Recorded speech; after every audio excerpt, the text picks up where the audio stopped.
Good evening, everybody. I'm Derrick Pitts, Chief Astronomer at the Franklin Institute Science Museum, your cool astronomer, back with a September edition of Night Skies at Home. Night Skies at Home is our home edition of a regular monthly program we've done at the Franklin Institute for quite some time called Night Skies at the Observatory.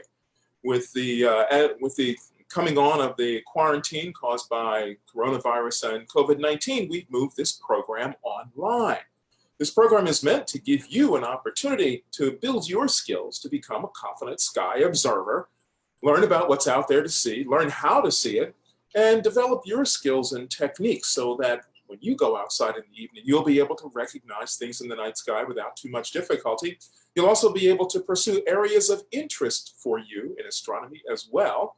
And last but not least, we also mean this to be sort of like a family activity that you can do at home once you've seen enough jigsaw puzzles and downloaded and streamed all the movies you ever wanted to see and done all of that sort of stuff, and you're looking for something else to do. Astronomy, observing the night sky, is a great way to pass time, especially since we still have nice warm temperatures. It's a good time to get out and observe the sky. This is an opportunity for you to take your family out to see and learn about the sky. And it's a great way for you to take a break from all of the stress and anxiety that many of us are suffering with right now due to the situation right now. So connecting with the night sky is always a wonderful way to sort of calm down, relax, take a deep breath, de-stress a little bit, and connect with the universe. You can do that because you can look up into the night sky and see so many different things. And this program applies to you no matter where you are. If you're in an urban environment under bright city lights, there's still plenty that you can see. And if you're out in a rural area where the sky is a lot darker, you can see that much more. So there are plenty of opportunities for all of us to latch onto something that works for us. And so this program will help to fill in that information for you and hopefully continue to generate your interest in astronomy. So many different outlets are available for information. We'll talk about a few of those, give you a few tips and pointers about where you can go to find a good star map, all sorts of things like that. But one of the things that this program really depends on, and I hope you'll contribute, is your questions. Please send us your questions, if you will, in the comments section. Just type in a question, and my production director will send them over to my executive director, Linda, right here. Say hi, Linda. Hi, everybody. Yeah, and we'll get your questions right up here, and we'll talk about them. So please send us your questions. We love your questions. Anywhere in the realm of astronomy and space exploration. If you're interested in asteroids, interested in black holes, interested in neutron stars, anything like that at all, please send us your questions. We'll be happy to answer them for you. Also, if you have questions about telescopes, if you have a telescope at home and you want to know something about how it works or how you can best make it work or anything like that, send us that question. Now, if we don't get to your question on air tonight, don't worry, because I will catch up with all of them and respond to them. So send us your questions. We want you to be part of the program too. So join us here. Night Skies at Home. This is the September edition. So first of all, let me just send out a few greetings, if you will, please. I want to say hi to all my colleagues at St. Lawrence University. Hi, everybody. Glad you could join me tonight. I'd also like to mention my friends from the 2019 Vail event. You all know who you are. Good to see you all. I hope to hear from you all soon. And I also want to give a shout out to Fina in California. Fina's doing a great little program these days called The Fina Show on YouTube, and it's a program that she's doing about astronomy. So hi, Fina. Hope you could join us today. And keep doing that great work. I saw your video about Mercury. It was really cool. Okay, so we're going to get started right here, folks. Don't forget to send your questions. But we're going to get started right here with just some sky phenomenon, things that are happening right now that you should be aware of. And this is sunrise, sunset, moonrise, moonset kind of stuff. So you'll be aware of where we are. Now, as it turns out, the sunrise and sunset information is particularly important this month. And the reason why it's important this month is because this is a very special month in the year. In the year of astronomy, it's a special month. Why? Because there's that event that happens we call the Autumnal Equinox, the first day of fall. Typically, we kind of think of the end of summer as being Labor Day. Well, that's going to be next Monday. But even though it's next Monday, according to the sort of like civil agreement that we all have, you know, it's when all of our vacations end and we go back to school, we go back to work, things like that. Well, I'm talking about the astronomical end of summer, which this year occurs on September 22nd, and that's the autumnal equinox. We'll talk more about that in a moment, but the reason why I point out that the sunrise and sunset times are important is for this reason. Here's the story with that. Sunrise now comes at 6:31 in the morning. 6:31. Sounds early, doesn't it? Yeah, not that early, because a month and a half ago, back in the middle of June, it was coming at 5:31 in the morning. So that means we've already lost 1 whole hour of daylight from the morning side of the day. Well, let's talk about sunset. Sunset now comes at 7:28 p.m. 7:28 p.m. Well, we've lost a whole hour of time in the evening as well. So we've lost 2 hours of daylight since the first day of summer, now that we've come all the way around 3 months later, almost to the first day of fall, the autumnal equinox. So we've lost 2 hours and 3 minutes since the summer solstice. That time change is going to continue. We'll continue to lose time from the morning, or I should say, minutes of sunlight from the morning and minutes of sunlight from the evening. Sunsets will be coming earlier. Sunrises will be coming later, and that shortens the number of hours and minutes we have during the course of the day. Now, this continues until we get to the winter solstice, but that's all the way in December. But in the meantime, what happens is we come to a point in September where we have equal numbers of minutes of daylight and darkness. And that's the reason why that special day is called the equinox. It's from the Latin meaning equal night, meaning that the hours of darkness equal the hours of daylight. So equinox is what that means. This is the autumnal equinox, so it's the fall portion of the year. And as I said, we come up to that on September 22nd. But here's a really cool and interesting thing about this. It's actually a point in the Earth's orbit around the sun. As the Earth orbits the sun, as we reach this particular point in our orbit, this is the point where the Earth's rotational axis has the Earth set up in such a way that there's equal amounts of daylight and darkness, okay? During the day, during the night, we have these equal hours. And that's because how the axis is now oriented toward the sun. So rather than being tipped to the greatest degree toward the sun on the first day of summer, or tilted its greatest extent away from the sun on the first day of winter, we're halfway in between.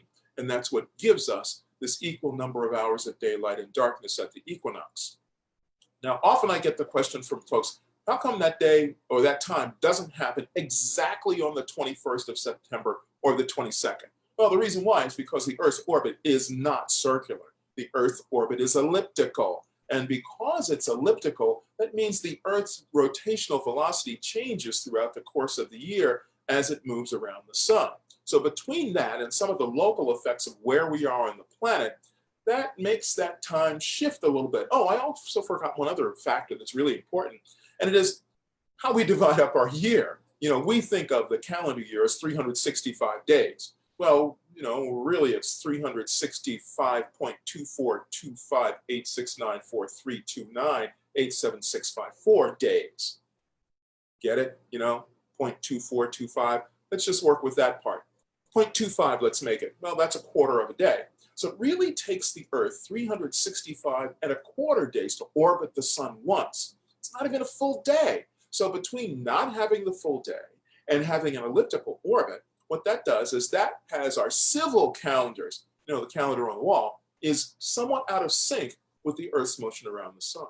So we adjust the civil calendar to make everything sync up and match properly astronomically so that the seasons stay in track with our calendar.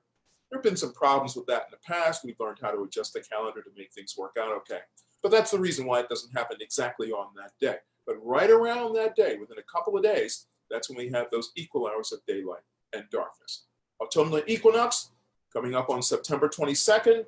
I think the time is 9:31 in the morning. 9:31 in the morning.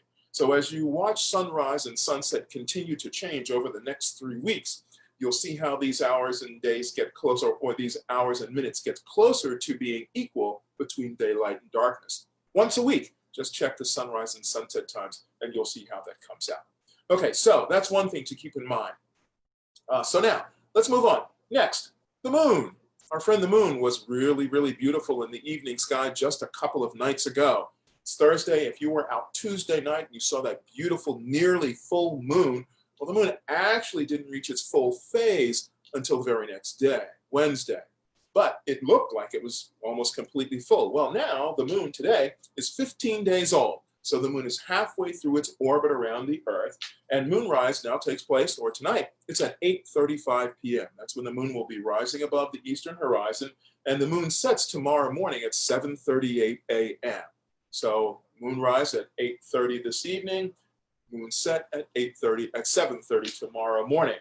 And the next full moon actually comes on October 1st. We're going to talk about the moon because this particular moon has a special name. Now, we've heard of some names for the moon before. Supermoon is probably the one that sticks in your mind more than any other one because we've heard a lot about that lately in the last year or so.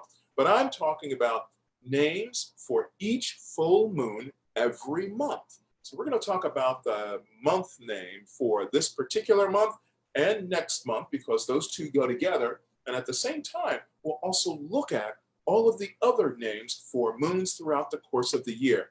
There are special names from folklore that we will check out and we'll understand more about the relationship between astronomy and culture on the planet when we look at those moon names. It'll be an interesting view into how those two things come together.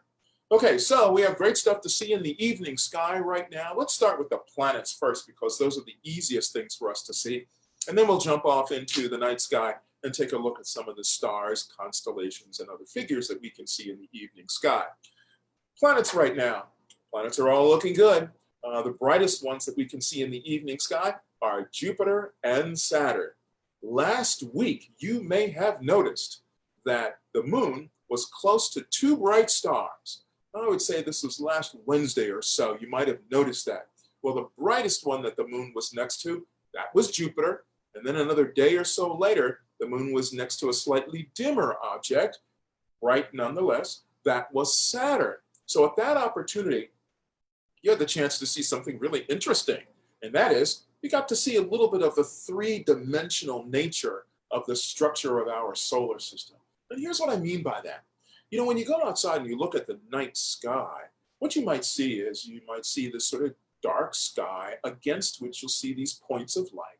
But it doesn't seem to be dimensional at all. I mean, you can't tell that one thing is closer or one thing is farther away.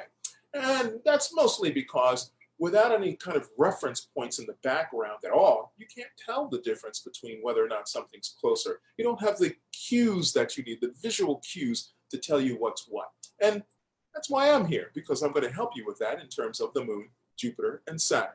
So now, last week, and I mention this because I want this to stick in your minds so that when it comes around again this month, you'll know what you're seeing. You know, the moon is only 239,000 miles away from Earth.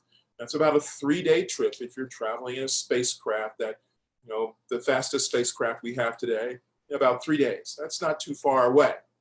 But if we look beyond the moon, things are much, much farther out, of course. So on a night when you can see the moon, we're looking from a distance from the Earth up to the moon of about 239,000 miles. Now, if we had Jupiter right next to the moon, it might appear that Jupiter is really tiny and the moon is really big. Well, that perspective is caused by the fact that Jupiter is so much farther away. Jupiter is actually about 484 million miles away from us. 484 million miles away. So if you can see the moon and then see Jupiter right next to it, the space between the two is enormous. 485 million miles away. It's incredible. But let's add Saturn to that picture. When we throw in Saturn too, and you can see the three of them, the moon, Jupiter, and Saturn together in the sky, or say in the same area of the sky at the same time. You have the moon at 239,000 miles away. You have Jupiter at approximately 485 million miles away. And you have Saturn at 884 million miles away. Wow. That's, again, the distance between Jupiter and the Earth, it's another 400 million miles out. It's incredible. So we go from 239,000 to 485 to 885 million miles. So now, hopefully, this will help you see a little bit more of the three-dimensional nature of the sky when you see these three out there together. Take a look at that. That'll be coming up later this month, and we'll use a star map to help us see when that date's going to be, so you'll be ready to check that out. So we have those planets out. They're out as soon as the sky gets dark. They're down in the southern portion of the sky, and so they're nice and bright and easy to see.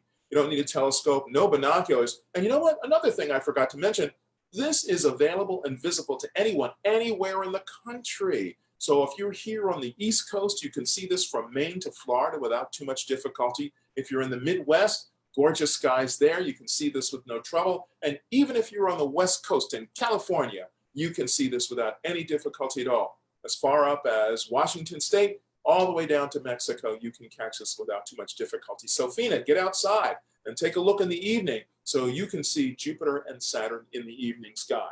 But that's not all that's there. Mars is coming up a little bit later. So if you're up very late at night now, around midnight, you can see Mars now that it's risen over on the eastern horizon. So we have three easy to recognize planets in the evening sky, so to speak. And when I say that, I mean between sunset and about midnight. Now, there's another planet that's available in the pre-dawn sky. We'll get to that one in just a moment. I know you know that one. It's very familiar to you because you saw it all last spring, last fall, without any difficulty at all. I'll give you a hint. It's the bright one, close to Earth. Its name begins with a V. You know which one that is. Yep, it's that one. But you'll have to be up early in the morning to catch that one. Okay, so now those are the planets that are easy for us to see in the evening sky. Get out and take a look for those, and hopefully you'll be able to see those. Okay, I'm going to take a break now. Let's see if we have any questions, and then we're going to move on out into the evening sky and take a look at the stars and constellations and see where the planets fall in relation to them as well, so you'll be able to figure out what's what as you're looking around the sky. So, any questions? Lots of questions. Lisa from Berks County would like to know, she wants to buy her first telescope, and she wears glasses. Do you wear glasses when you're using a telescope? Hey, Lisa, you want to buy a telescope, and you're wondering about whether or not you should wear glasses when you use your telescope. You know, my best advice for this is to try both ways and see which way works best for you. You know, that's what I really recommend. I find that sometimes you can see that I wear glasses, mostly for reading, et cetera, but when I need to use my glasses, I will. When I don't, I take them off. So that's something that you'll figure out as you try this. So don't be afraid to purchase a telescope just because you wear glasses or anything like that. Simple as pie. Put your glasses on, focus up the eyepiece, see what looks sharp. Take your glasses off, focus up the eyepiece, see what looks sharp, and go with that. You'll be fine. But if you wear corrective lenses, I recommend you start by focusing first with your glasses on so you'll know what's sharp. And also, let me give you a little hint about focusing in a telescope. This is very, very important. How do you do that, and what do you look for? It's very simple. When you first put your eye to the eyepiece, you want to make sure you have something in there to begin with. There's actually a bright point of light. And then what you want to do is you want to rack the focus, twist the knob all the way out to one extreme and then back across into the other extreme. And that way you'll see one side of focus and the other side of focus, and you'll be able to tell when you get the smallest, sharpest image possible, that's when the view is in focus. You want the smallest, sharpest image you can find, and that'll work out great. Okay, thank you. So now, what's the next question? Liz Davenport says she can't see too many stars where she lives. Is it worth buying a telescope? Hey, Liz, you were wondering if it's worth buying a telescope if you live in a place where the sky really doesn't support that very much, where the sky is too bright. Well, two things. Sure, you can purchase a telescope and use it to observe the planets and the moon. These are great targets, and your telescope will allow you to see without too much difficulty all of the bright planets, Venus, Jupiter, Saturn, Mars. If you're really good and you get a little bit of dark sky, you can even see Uranus out there. That's a tougher one, but the moon looks great, and there's so much work that can be done just observing the moon because there's so many great features. And you know what? Everybody loves to see planets. And if you haven't seen Saturn in a telescope yet, oh my gosh, it's fantastic. You'll love to see it. So I sort of think that what you can consider doing is purchase a telescope that will gain you some magnification power, but also is portable enough that you can take it to a place where the sky is darker. You know, say one night you were looking for something cool to do, you can throw your telescope in the car, you can drive out a little ways to where the sky is a little bit darker, out towards French Creek State Park, for example, and that'll help a lot. You'll have a nice dark sky, you can use that telescope. What's next? Stacy wants to know what celestial bodies are outside of our solar system. What celestial bodies are outside of our solar system? Well, Stacy, guess what? There are a lot of celestial bodies outside our solar system. First of all, there are all the other stars that are in this portion of our galaxy. That's the first sort of neighborhood we jump out to, is the stars around this particular region of this galaxy. Then there are all the other stars of our galaxy, which numbers something on the order of maybe 300 billion stars. So in our galaxy alone, we have 300 billion neighbor stars, if you will. But that's just one galaxy. We can also see beyond our galaxy, such that we can see other galaxies around in this region. One thing I haven't mentioned that you might find fascinating is that there's actually a local group of galaxies, and it's called just that, the local group. And it has a membership of about 45 galaxies, including ours. So we sort of travel along in this local group of galaxies. And so that's one of the, that's a short description of what's available around in our region just outside of our solar system. Okay, great. Next question. Next question is, if all of the planets were destroyed, what would happen to Earth? That's a good one. I like that. If all of the planets were destroyed, what would happen to Earth? Well, let's start here. If there was some sort of catastrophic event that was big enough to destroy all of the planets, chances are we'd be destroyed too. So it's hard to imagine that we'd be left over.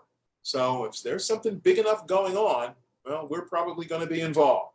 Now, people often ask what's going to happen to our star, our planet when the solar system comes to an end. Well, what's going to happen is the sun is going to increase in size. And as it swells up in size, as it gets older, its envelope, its bulk, is going to stretch out beyond the orbits of Mercury, Venus, Earth, and Mars, such that those planets will actually find themselves inside the envelope of the sun. So the sun is going to swell up to the point where it's just as big as the orbits of the inner planets. But by that time, this planet will be long gone because everything will have burned away. But don't worry, nothing's going to happen to the sun. Nothing serious is going to happen to the sun for at least another 5 billion years. So we don't have to worry about any of that. But it's common for any star to have this kind of process take place. Okay, one more question, and then we'll head out to the sky. What kind of telescope do you recommend for kids around age 7? What kind of telescope do I recommend for kids around the age of 7? Well, I recommend two things. First of all, I recommend a good star map, a good pair of binoculars, and then I recommend the telescope that the adult that's going to be working with those kids can figure out how to operate. It's kind of difficult for kids at the age of 7 to really grasp everything about the telescope and how to use it. However, an adult with good training and understanding of how the telescope works can teach that 7-year-old how to use that scope. So what I recommend is a telescope that the adult can operate well to help the 7-year-old understand how to do that. Nope, I'm not dodging the question, because my favorite design of telescope is a reflecting telescope called a Dobsonian. I like the Dobsonian design because it's simple, inexpensive, and gives you the greatest bang for your buck in terms of light gathering, because Dobsonians can capture much more light for a lower price. You can get a bigger telescope for fewer dollars. I don't have anything against refracting telescopes. This is like the spyglass that you look through. I don't have anything against those telescopes. They're fine telescopes. But if I'm looking for value, that's what I tend to think of. Now, let's do a show sometime in which we debate that. I'll get all my friends from the astronomy community and we'll talk about that. But that's what I recommend for right now. Okay, so here's what's going to happen. We're going to head out into the evening sky right now. So I'm going to drag my laptop right over here in front of me so that I can share the screen. Just bear with me while I get set up here. It'll take me a second just to move everything out of the way. There we go, and make sure everything's still connected. Hold on. There we go. There we are. Okay. All right, got everything together. Okay, so let's jump from here and let's go right out into the evening sky. So I'm going to share my screen here. So hopefully you can see this. Joy, if you're still listening, can you give me some screen sharing, please? My production director is going to get this screen. One moment. Thank you very much. And so what I'm going to do, folks, is I'm going to jump over to a star program that I really like to use. And that star program is called Stellarium Web. You know I usually use Stellarium Web. If you've been with me before, you know I use Stellarium Web a lot for this. So I'm going to jump right over here to this screen. I'm going to go right out here, and I'm going to go right up to Stellarium Web. And here we are. Now, I really like Stellarium Web because it's easy for anybody to access. I'll tell you a little bit about how it works. First of all, we're going to get rid of this panel on the left. I don't want to buy any of the apps, and if we just click on this little thing right here, that takes care of that. Okay, I'm going to stretch my screen out a little bit here just to make sure we can all get in here together. Let's just see if I can. There we go. No, I can't find it. Okay, let's not worry about that. We'll be just fine. There we go. Okay, everybody with me? Here we go. Now we have this really lovely sky view we can see here. I'm just going to pop this up like this if I can. There we go. Stretched out so we have full screen. Now, here's what you can see here. First of all, there's this dark portion right down here that represents the horizon. And then up above that, you can see the field of stars here. Right down here, you can see a letter indicator for the direction north. And if you look over here to the right, you'll see for east. And over here to the left, you'll see for west. This program is very easy to use. Anybody can access it. You can see it's at stellarium-web.org. I highly recommend you use this because it's a lot of fun and it's easy to manipulate. Here's how I'm going to manipulate it for our use tonight. First of all, I'm going to give us more of the sky to see by just pulling the horizon down a bit lower. And I'm also going to change our viewing orientation. I'm going to rotate us around to the south just by clicking and dragging on the horizon. You can see the letter S for south has shown up right here. And now you can see exactly where we are. We're out looking toward the south. Now, I often recommend that as we're looking at the night sky, we look out toward the south. And the reason why is because objects in the sky will appear to rise over to your left. In the east, as you're facing south, they'll rise overhead from the east, pass overhead, and set over in the west on your right. So objects will rise in the east on your left, pass overhead through the south, and then set over in the west on your right. So now as you stand looking toward the south, you're in the correct orientation to see how everything is passing you by. All right, so here we are out under a really nice sky. What time is it? Well, if we look right down here in the lower corner, we can see that there's a date and a time box. So we're right here on September the 3rd, 2020, and the time is in military time here in 24-hour time, I should say, 20 hours, 37 minutes. So that's looking like 8:37 p.m. So this is what the sky looks like at 8:37 p.m. If you'll notice, right over here on the eastern horizon, there's the moon just peeking up. We said it was going to rise tonight at 8:38, I think we said. What did we say? We said the moon rises at 8:35. So there it is, just above the horizon, just a little bit there. And those two planets I mentioned, right here in the south, here's Jupiter, and right next door is Saturn. So Jupiter and Saturn right out here in the south. But let's see what wonderful constellations we have available to be seen right now. So first, what I'm going to do is I'm going to start like this. Here we go. Now, as you can see, all I did was click on the constellations icon, and I have this now wonderful line view of what constellations are available to be seen. So the sky is rich with constellations, and many of these have bright stars that are easy to see, even if you live in a bright urban area where you think you might not be able to see anything. The brightest stars are available. So let's just start with the constellations that really make up the summer sky. And those are the ones that sort of rest right here in this middle portion of the sky right in here just above the south. And the reason why I mention those is because what happens is, if we start out here at Jupiter, we've identified the perfect place to use as a roadmap to find our way across the summer sky. So here's Jupiter right here. Jupiter right now is part of a constellation called Sagittarius. It's among the stars of Sagittarius. Now Sagittarius, if you draw out the main stars right here, looks very much like a teapot. Here's the top of the teapot. I'll blow it up so you can see it a little bit better. Bring it up a little bit from the horizon. Hopefully that's okay. You're all good with that. So here's the top of the teapot of Sagittarius. Here's the spout. Here's the pot itself. And here's the handle. Notice that all the other stars in this artwork, by the way, are smaller. So that means they are fainter stars. So the bigger the dot is, the brighter the star is. So I'm looking at just the bright stars that show us the teapot shape. Again, you can see where Jupiter and Saturn are just behind Sagittarius. Now, let's just trip a little bit over in this direction where we come to this bright star called Antares. Antares is part of Scorpius the Scorpion. And you can see this S-shaped group of stars right here, pretty low to the horizon. But this S-shaped group of stars is easy to see, again, because of the bright stars, particularly Antares. Now, if you look at Antares with a pair of binoculars, you'll see that it has a slightly reddish tint to it. And that's because it's a red giant star. And this is a wonderful example of a red giant star that you can see.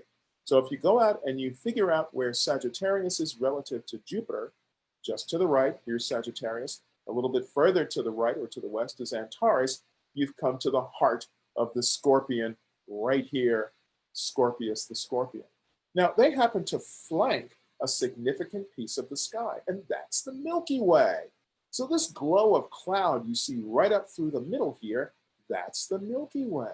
So what I'm going to do now is I'm going to send this back out a little bit because I want to use the Milky Way as a roadmap up to other summer constellations. Oh, I went a little bit too far there. Okay, so here we are, Jupiter, Sagittarius, Scorpius. Milky Way right in the middle. We're going to slide right up the Milky Way where we come to three prominent constellations almost overhead. These three right in the middle. These are the main constellations of the overhead summer sky. Each bright star, when you put a line between the three of them, creates something called the summer triangle. So right up here is a bright star called Deneb. Here is another bright star down here called Altair. And over here is bright Vega.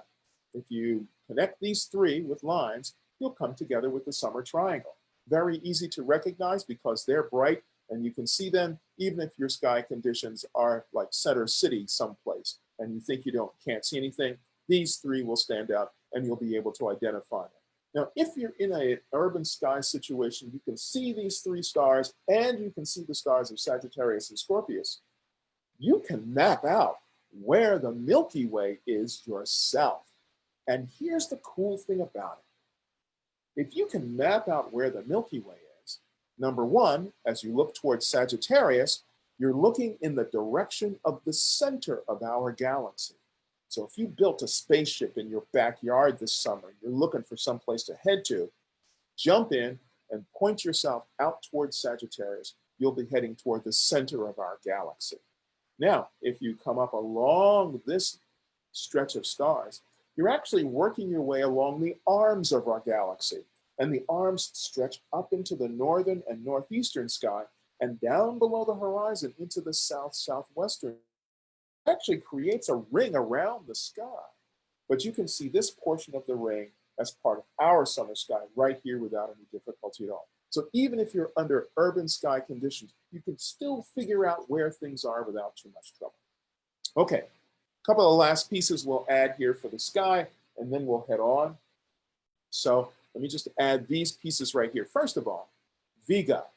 Vega right here is part of the constellation Lyra. Well, Lyra is actually supposed to look like a small heart. And there's a story that goes with Lyra and Cygnus in the sky together. And why don't you do a little bit of research yourself and see what you can find out about this heart. It'll really connect everything for you about Cygnus and Lyra and the Milky Way itself, okay? But this is a really bright and beautiful star. in a pair of binoculars or in a telescope, this is the only star I know of that looks as much like a diamond as, or more so than a diamond, than anything else in the sky. So even though the other stars are bright and attractive, this one looks really, really good. It looks like a diamond. So take a look at that one. Here's an interesting fact. This star is only 26 light years away, just 26 light years away. Now, if we go up to Deneb, this star is also bright, looks great, not quite as good as Vega, but it's worth taking a look at because this star is 2,600 light years away. 2,600 light years away. So think about how it looks in relation to Vega and how it looks in relation to Aquila here, Altair in the constellation Aquila the Eagle. Now, Altair is just 16 light years away. So here's the closest one. This one's a little bit further, and this one is way out there. So for them to look almost equal in size and brightness tells you something very interesting about this star. It must be really, really big and really, really bright to look the size and the brightness of these two stars at that distance. So again, here's a way to see a little bit of the three-dimensional nature of the sky because this star is so much farther away than these other two. Okay, now, the constellations themselves, the shapes that we see. Well, this looks like a giant cross here in Cygnus. Cygnus is the name of the constellation. It's actually supposed to be a swan.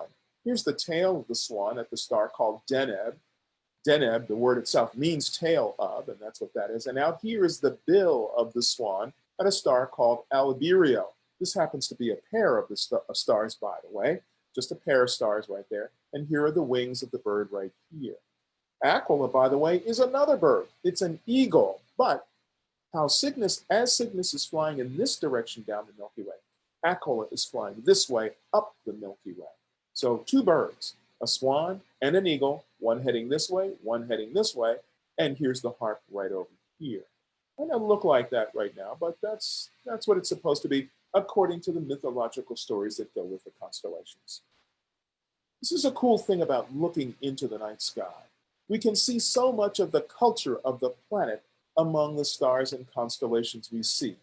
Every one of the star shapes that we see, or the constellations that we see, comes with a story. Sometimes the stories are very simple. Sometimes the stories are incredibly elaborate. And so if you take some time to learn about the stories, you'll find out that they are incredibly interesting. But one thing I should add for sure is that the constellations and the stories we see in our sky now that we speak of happen to reflect the particular culture, the dominant culture that we're used to right now. But every other culture around the world and throughout time has had different stories and different shapes given to the stars.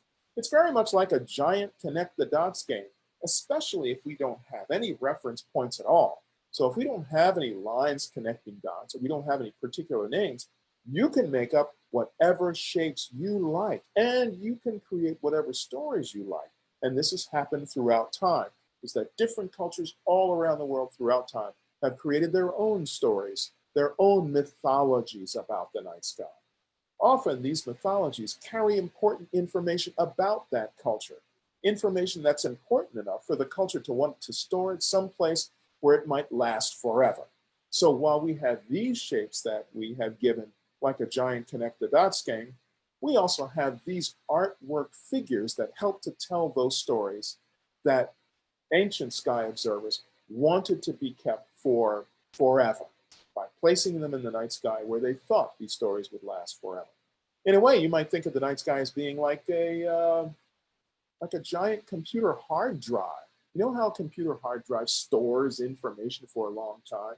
Well, the night sky is sort of like a computer hard drive, if you will. Okay, so there's the artwork. You can see what it looks like. You'll find all kinds of different interpretations of these artworks if you look at different star maps, but these are the basic ones that we all typically use and refer to. Now, one last thing we'll mention about the sky is, guess what? We're transitioning from the summer over into the fall. How do we see that? Well, we can see that like this. If you'll notice, we're now at 8:48 in the evening. That's the time of the map.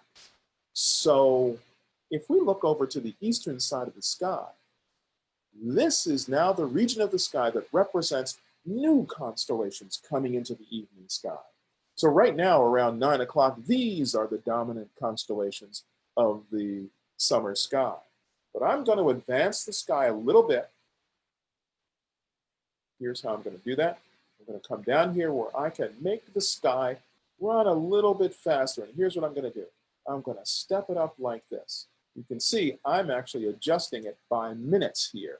And what I'm going to do is I'm going to jump it ahead 1 whole month.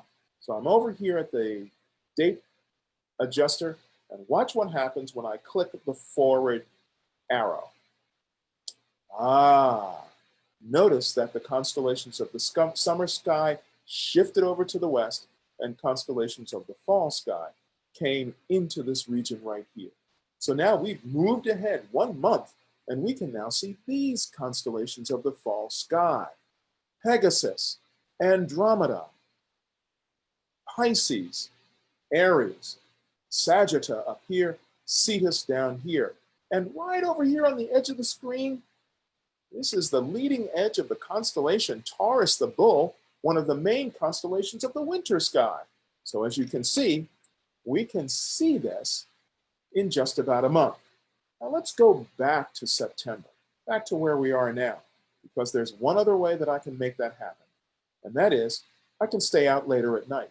So right now, my clock shows me that I'm out at 13 minutes after 9. Let's go to 13 minutes after 10. Hey, look what happened.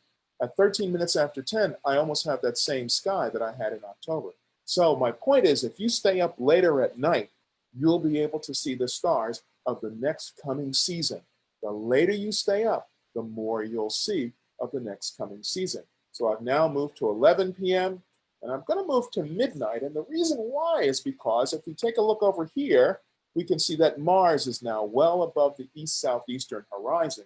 So if you stay up late enough, you can see Jupiter, Saturn, and Mars in the evening sky without any difficulty at all. So those are the 3 planets of the evening sky. Let's jump ahead a little bit further, because guess what?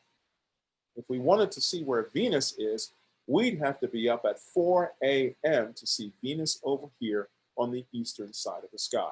Well placed among the stars of the late winter sky right over here. So we've taken a great tour around the sky. We've seen a lot. I'm going to bring us back to the time where we are right now so that we'll be right in tune with where things are in the sky right now. Tomorrow night, when you step out, the sky looks nice and clear. At about 9:15, this is the sky you're going to see. But use this program first to give you the orientation you need, and then you can jump out into the evening sky to see what's there. Okay, so we'll take a break for some questions right now, and then we'll move on to the next segment of the program. We're going to talk about those moon names so we can catch up with all the names for all the months of the year. Okay, what do we have? Estrella would like to know, do spacecrafts have bathrooms? Estrella wants to know. Hey, Estrella, am I mistaken, or does the name Estrella refer to stars? It just might. I'm not sure. You'll have to tell me. Do spacecraft have bathrooms? Guess what? Yeah, they do have to have bathrooms. Now, let's do it this way. Modern spacecraft, like International Space Station, actually has a real bathroom. And that's because the astronauts are going to be on board for long periods of time, months at a time. So they actually have real bathrooms. On spaceships where you're just going to go up for a short trip, maybe a few hours or maybe a day or so, nope, they don't have a designated bathroom. So you're wondering, what do? Well, they wear diapers often. So, you know, that's the reality of spaceflight. I think in the future, though, we'll see more of those things that help it make it feel like home. So we'll see more bathrooms than we have seen in the past. So if you're planning a trip, Estrella, wait until they get the bathrooms together and then go. Next question. Marissa would like to know why the temperature in the winter is colder when the Earth is actually closer to the sun. Who was that again? Marissa, you wanted to ask the question about why is it that in the winter the temperature is so much lower? Why is it colder if we're closer to the sun in the winter? Yeah, that's a really great question. It all has to do with that axial tilt of the Earth as it goes around the sun. So when we come around to winter time, what actually happens, Marissa, is that the top of the Earth is tilted away. I should say the northern portion of the Earth is tilted away from the sun to its greatest degree. That means that the radiation we receive from the sun is spread over a much wider area, and we have fewer number of hours of daylight, so we have reduced heating. So it's cooler here. But think of it the other way.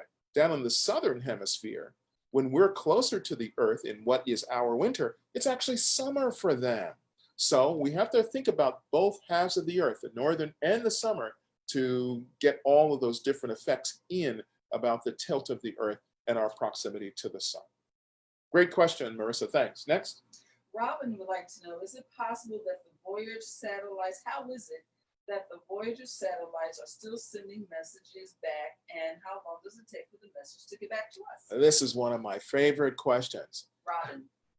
Thank you, Robin, for this question. How is it that the Voyager satellites so far out away from Earth are still sending us information? Well, the reason why is because, number one, they use a power source that allows them to continue to have enough power to send us information. And so these are very, very well-built spacecraft. They've managed to survive the long journey, almost 11 billion miles out away from the center of the solar system, if I remember correctly. But the other thing is that NASA engineers have been able to maintain their lock, their antenna lock, on the signal coming from the spacecraft. So they still know where it is. But there's a really interesting aspect to that. You know, it costs money to do almost everything. If NASA ever loses the funding to keep track of the Voyager spacecraft, they'll be forced to turn the antennas off, and we'll lose that signal, and we might lose their current location. That signal that's coming from those spacecraft is incredibly, incredibly weak. Oh, I mean weak. Go downstairs to the refrigerator or go to your kitchen, open the refrigerator door. The light comes on. Typically, those lamps in the refrigerator are 7 watts or 15 watts. Well, guess what? The spacecraft is sending back a signal that's easily 1/7 of that strength, way less than 7 watts. So it's remarkable that our engineering capability allows us to keep track of such a weak signal, but the engineers are right on the money with what they're doing, and the spacecraft were built very well. So that's a great question. I like that one a lot. Thanks, Robin. One more question? Sure. Is there a large asteroid heading toward a collision with Earth in early November of this year? Here's the question I knew was going to come up. Tell us about that asteroid that's heading toward Earth for Election Day. Well, guess what? There is an asteroid, but it's not very big. Let me see if I remember correctly. The day before, November 2nd, there is an asteroid 6 foot in size that will pass 260,000 miles away from Earth. Okay, you got it now? 6 feet in size, passing 260,000 miles away from Earth. That's 20,000 miles farther away from Earth than the moon is. So there's no danger, no concern, no worry for us to have about that. Now, the one that's supposed to pass Earth on Election Day, let's get to that one. That one's a bit bigger, about 4 times bigger. But here's the other thing. It's passing 16 times farther away from Earth than the moon. 16 times farther away. So we have nothing to worry about. There's no concern. So there are no asteroids that are headed toward Earth on or about Election Day that we have to be concerned about. No worries. Forget about that. Go vote. We don't need an excuse not to vote. Okay, enough political stuff. Thanks for that question, though. Okay, one more. We'll do one more. Shannon would like to know, if space is always expanding, then what is it expanding into? Okay, you got me on this one. Who was it again? Shannon. Shannon, you have me on this one. You know, I was asking myself this question in 7th grade, I remember. If the universe is constantly expanding, what is the universe expanding into? Yes, that's my answer. That's a really great question. We don't know. We have no idea what it's expanding into. But these are the questions that really make you think and make you want to learn more about astronomy, because wouldn't it be great to understand more about the universe such that we could answer that question of what is it expanding into? And you know what that actually borders on, Shanna, is it's almost a philosophical question. And so it's a deep one. But thanks for that. It's one of the questions I love to think about. Okay, so now here's what we're going to do next. What we need to do next is we need to talk about moon phases. So, I'm sorry, not moon phases, but moon names. So I'm going to share my screen again and show you a graphic that comes from, let's see if I can get to this here. Let's see now, we don't need this guy anymore. So hold on while I just do a little work here. I'm sorry, this is taking a moment, folks. There we go. Let's just do that. Yep, there we go. Okay. Thank you. We're gonna.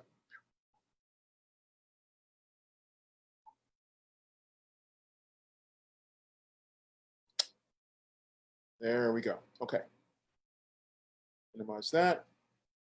Come over here. We're gonna grab this graphic right here. Okay.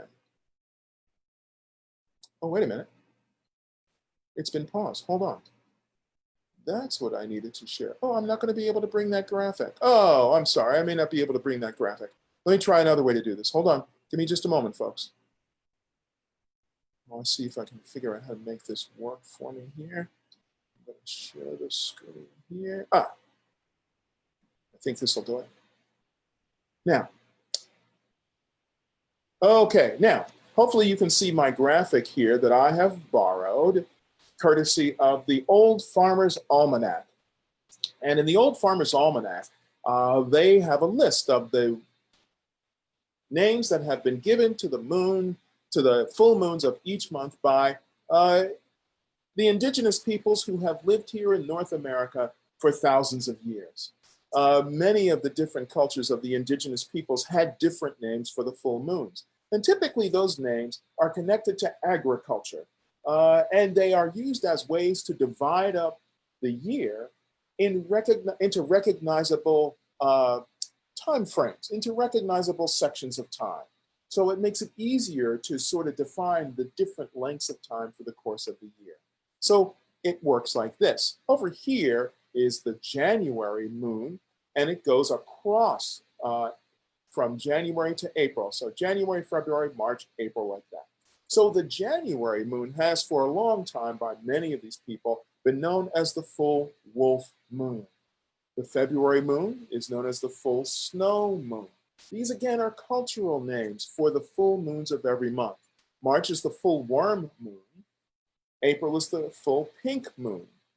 May is the full flower moon, and that's understandable because this is when flowers begin to bloom. And of course, June would be the full strawberry moon because that's when strawberries ripen and are ready for picking. July is the full buck moon. August, the full sturgeon moon. And this one, September, the full corn moon. I want to stop right here because this month is actually interchangeable with another name, and that is the harvest moon. Now, the September moon, the September full moon, often is recognized as the harvest moon because this is a full moon that rises not too long after the sun sets. And farmers who are looking to harvest their full corn crop, if you will, or any of their crops that have grown through the season, this is now the period for them to harvest those crops. And to get those crops harvested and in for storage, they work all day and as far into the night as they can so that they can get the crop in before weather changes. It really helps if they have additional moonlight. And in September, the way the full moon rises allows it to come soon enough after sunset that this extra light can help farmers bring that crop in. Now, obviously, I'm talking about a time that was maybe 100 years ago. And the reason why is because farm equipment these days is fully outfitted just like your car is. So not only do they have headlights, they have air conditioning, they have comfortable seats, they have GPS tracking, they have all those accoutrements that make that work oh so much easier than it was 100 years ago. But we still hold on to the ideas. And so this month's full moon often is known as the harvest moon. Now, the way you really figure out which one is the harvest moon is you pick the full moon that's closest to the autumnal equinox, the moon that's closest to the autumnal equinox. Now, as it turns out, the harvest moon this year is going to fall on October 1st because the October 1st full moon is the one that's closest to the autumnal equinox. So next month's full moon, or the moon after October 1st, the full moon after October 1st, will then be the hunter's moon. And the hunter's moon, of course, refers to that bright evening light that allows hunters to pursue prey that might be scavenging on scraps left over in the farmer's fields after the harvest. So this moon that we're having, the full moon that comes up October 1st, that will be the harvest moon, and then the full moon following that will be the hunter's moon. Then the November moon will be the full beaver moon, and then December will be the full cold moon. So you can see that there's some shifting between full corn and and the harvest moon.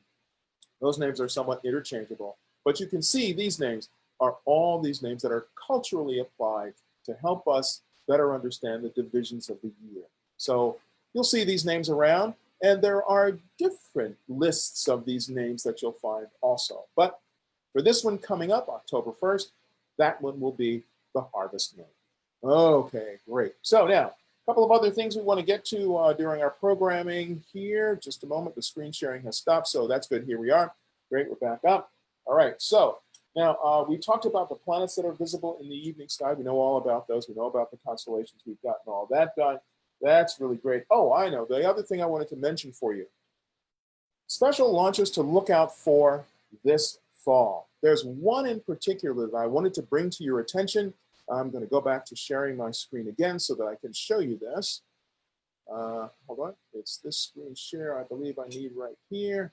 Here we are. Let me do a little bit of adjustment. I think you're with me now. And the screen share that I wanted, the launch that I wanted to mention to you is a SpaceX launch. We all know about the SpaceX Corporation. We've spoken about SpaceX a number of times as being a leading and pioneering space exploration group that uses reusable launch vehicles to drive down the cost of low Earth access to space. And so they have tested just today their very next rocket that they want to try to build. That rocket that you see here on the screen right now, that rocket is called Starship. And Starship is the SpaceX attempt to build a rocket that will allow us to carry a lot of payload up to the moon, to Mars, and beyond in our solar system. But it's going to be a big rocket. As you can see here, the intent for the full rocket is to be 394 feet tall, and it's expected to be able to carry 100 tons of material up to Earth orbit. That's a tremendous amount because right now, the heaviest we can carry is about 30 tons, I think, up to space. So being able to carry that much more is really incredible. But let's take a look at what happened today. This spacecraft, I should say the rocket portion of this spacecraft, took a little trip today. Now, the trip that was taken today was what was called a 150-meter hop. And this hop took place in Texas. And what it did was it lifted up off of the pad, went up to about 150 meters, went up a bit in height, and then moved 150 meters and came back down and landed again.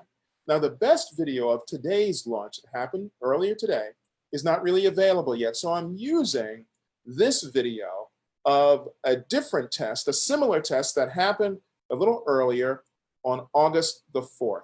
So there you can see the rocket portion of the spacecraft lifting off.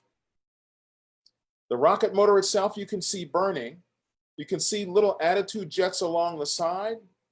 So this essentially is the fuel tank, the oxidizer tank, and the rocket motor itself under test. It's a very short flight, which is why I bring it to you.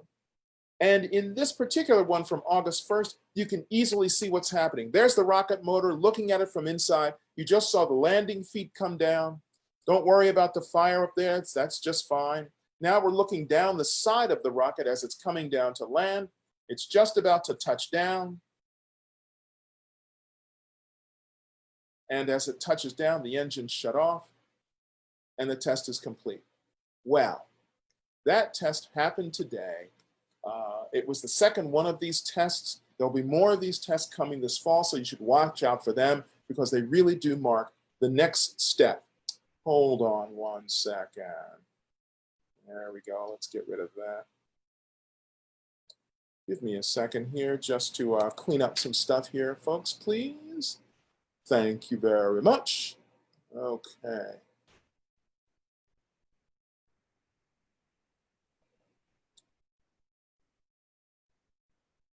Okay, there we go. Great. So we got that all cleaned up. All right, wonderful. So last but not least, International Space Station coming up visible in the evening sky again. Right now, it's in the pre-dawn sky, and there's some really great flyovers happening September 9th and also on September 11th. If you want to find out about those, how to find those, it's very simple. If you go to the nasa.gov website, NASA's website, you'll look on the website, and on the right-hand side, you'll see something that's called Spot the Station. Spot the Station will help you figure out when to go out to look for International Space Station. It's bright and very, very easy to see. No binoculars, no telescope needed. I do it here in Philadelphia all the time, but anywhere across the country you can see this, and you can amaze your friends by telling them you know when International Space Station is going to be visible. You can go out, take them out, and show them Space Station as well. Remember, there are astronauts on board, so as they fly by, don't forget to wave at them as they go by. Now, the next upcoming good flights for the Philadelphia area that I mentioned, September 9th and September 11th, well, those are pre-dawn flyovers. But if you're looking for the next evening flyovers, guess what? The flyovers are going to switch over to the evening sky on September 15th. So then we'll have about 2.5 weeks of evening viewings at a comfortable time when you can see without any difficulty at all. You don't have to get up early, you don't have to be up very late, but you'll be able to see it. We can see International Space Station because it reflects light from the sun. It doesn't have its own illumination shining lights down. We're seeing it because it reflects light from the sun. So you want to check that out. As usual, as I mentioned always before, if you need a sky map, a great sky map you can use is found at skymaps.com. It's a printable star map that you can use. I also, of course, recommend Stellarium-Web online.org, Stellarium-Web.org, the star map that I was using this evening to help you find your way around. And of course, NASA's website is always a great one, full of really, really wonderful information for you. So we've been through a lot this evening. We've talked about the planets that are available. We talked about the equinox. We talked about moon names. We talked about all the constellations that are out there as well. We talked a little bit about International Space Station. We've also talked about some of the work that SpaceX is doing this fall that you should keep an eye on, because that'll be very exciting. We have let's just take 2 more questions and then we'll be done for the evening. So if you can just give us 2 more questions, please, Linda. Sure. Nicole's 5-year-old son wants to see Pluto in his telescope. Is that possible? Ah, yes, Nicole, I understand your 5-year-old son wants to see Pluto in a telescope. Boy, I wish we could make that happen, but that's just not possible. And guess what? Here's the reason why. Pluto is so small, so far away. It takes a really enormous telescope to be able to catch a view of it.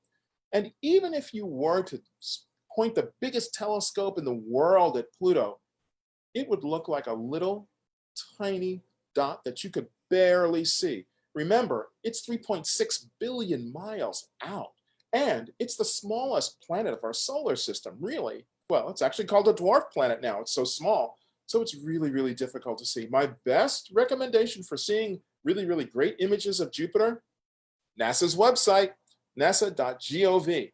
Go to the section of the website in which they talk about the New Horizons spacecraft.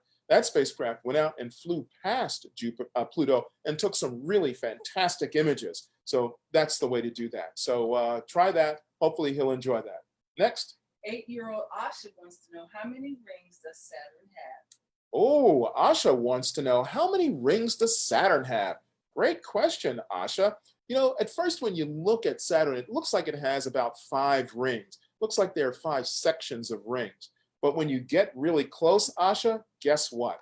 There are thousands of rings. They're actually like little thin spaghetti-like rings that go around the planet, and they're all sort of crammed in together. So it looks like there are just 5, but they're really bands, but there are actually thousands of rings there. It's really, really cool when you get up close and get a good view. At the NASA website, you can also find great images of this at some of the spacecraft, at the pages for some of the spacecraft that have gone out to visit Saturn. And you can actually see them. It looks like grooves in a 33 1/3 RPM record. Okay, so now The older ones of us here will understand what a record is. Asha, you may not have seen a record yet, but ask one of your parental units to explain to you what a record is, and you'll get to see what the grooves look like. That's very much what the rings of Saturn actually look like. Of course, in color, you've seen that. But that's a great question, Asha. Thank you very much. We greatly appreciate you sending that question in. Okay, folks, so we've done a lot this evening. We'll do this again next month, of course. In the meantime, I'll ask you to just keep a couple of things in mind. It only takes a few minutes for you to get outside and familiarize yourself with the night sky. If you do this a little bit each day, it'll be easy for you to get caught up on what's out there, learn what constellations are there, become familiar with those constellations just a little bit every night. It's not about doing a whole lot one night, it's about doing a little bit on successive nights. So if you can do that, that'd be really wonderful. Of course, the questions were really great. Thank you very much. I greatly appreciate it. And last but not least, the Franklin Institute. We're open, so come visit us. We're excited to offer a modified museum experience that's designed to celebrate science in a safe and welcoming environment. We have exciting programming that you can enjoy, along with the limited engagement of The Presidents by Madame Tussauds. Come see the wax figures of the presidents of the United States. It's a great exhibit. You'll enjoy it an awful lot. Advance tickets, we're asking everybody to get advance tickets. So if you go online and get your tickets before you come, that'll really be very, very helpful for us. And of course, there are no online fees for that. Masks are required, and there are enhanced cleaning protocols. So visit our website at fi.edu to learn more about that and reserve your tickets. Speaking of masks, here's mine. There we go. What do you think about that? One of the most important things I can ask you to do is to wear a mask when you go out. This is really important to help us all get over COVID-19 and the coronavirus. So everybody should wear a mask when you're outside. This particular one was made for me by the parents of one of my colleagues at Franklin Institute, Andrea Ayer. Andrea Ayer's mother made this for me. Thanks a lot. I greatly appreciate it. And of course, as you can see, it's perfectly themed just for me. Look at that really cool Saturn right out there and these other objects here. Isn't that neat? Isn't that wonderful? Yeah, I really appreciate it. Thank you very much. I'm going to be using this, of course. You'll see this on me. So thanks for joining us tonight. Enjoy the rest of September. And remember, get outside and look at the night sky. It's your universe. You should explore it. Thanks for joining us tonight. If you want to keep following what I'm doing, you'll find me on Twitter @CoolAstronomer. I'll give daily and weekly updates for the night sky. And don't forget to stop in and visit us at the Franklin Institute. Thanks for being with us tonight. Your questions will get answered if I didn't get to them tonight. See you later, everybody. Join us again next month. We'll be back for another edition in October. So long.